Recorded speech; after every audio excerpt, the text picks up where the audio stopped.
Fellow plastic enthusiasts, I'll have to say that dust is the number one enemy of all of our action figures, or Legos. And in order to protect your valued items from the enemy, which is dust, I would highly recommend you to put them into some sort of display case or display cabinet.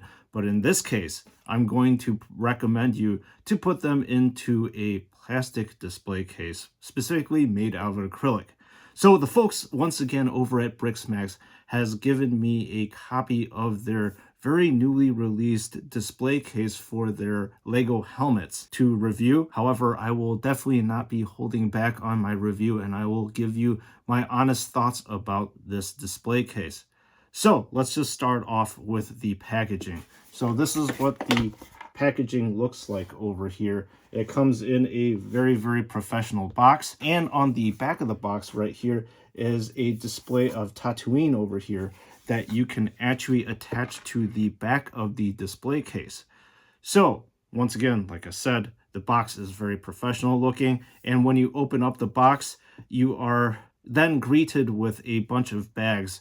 And once you remove everything out of the bags, you will find that the acrylic pieces have protective coverings on them just to make sure that the plastic is not scratched. And then every single one of the components are bagged. So if you are looking at the plastic connector pieces, they are bagged, and that is very nice for organization. Once you lift out all the bags, there's a black cover underneath. And once you lift up the black cover, you see more components on the bottom of it, which is nestled in this very nice little rack system that they got over there. So they have 4 pieces for the bottom of the display case, and then a bunch of pieces on the side for the columns of the display case. And then you also get an instruction manual, to be honest, which is very professional looking. It is very reminiscent of a Lego instruction book. So now that we've talked about the packaging, let's talk about the build. So the biggest thing is that the build is very simple, and this is all made possible by the very easy to understand instructions that are provided in the instruction manual. So what you need to do is basically remove all the components from the bags as well as the box. You then start assembling the bottom pieces of the display case, and they connect together with these generic Technic connectors. And then after you're done with that, you will then proceed to build the 4 columns that go on the side of the display case. Next, you would then remove the plastic cover from the acrylic pieces. And the covers, to be honest, are actually very easy to get off. I have had very many run-ins with display cases that are acrylic, and it's impossible to peel off that plastic layer. So in this one, it is very easy to get off, which is very nice. So then you will slot in the 3 side acrylic pieces, and then for each corner, there is a top that goes on the pillars. And then you move on to slotting in the front door and then attach the top, and then you are finally done. And the display case, once again, is very professional looking, very clean. I like it a lot. So total build time is anywhere between 15 to 20 minutes. It's probably going to take a little bit shorter or longer, depending on how much you really want to spend on it. So you may wonder how much this thing costs. Well, it actually costs $39.99. And the equivalent generic case that you can find on America's greatest online realtor is around $23 to $25. So this is roughly $15 more expensive than that. But I'll have to say that I believe Briksmax uses very high quality materials, and once again, it is very easy to assemble. Now, on these generic display cases, the problem with them is that you actually have to remove the front of it to actually get access to all the interior goodies. And the problem is you have to do that each and every single time, which may or may not get dust in it.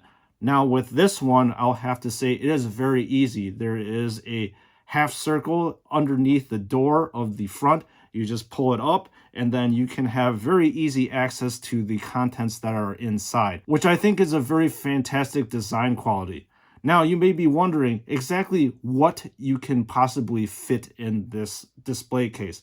Well, the overall dimensions are 7.5 by 7.5 by 10, So again, you're going to be able to display one of those Lego helmets. The interior dimensions, however, are smaller, and they are around 6 3/4 by 6 3/4 by 9.5 inches tall. So that's one thing that you have to keep in mind. So I did a little experiment to see exactly what I can fit in there.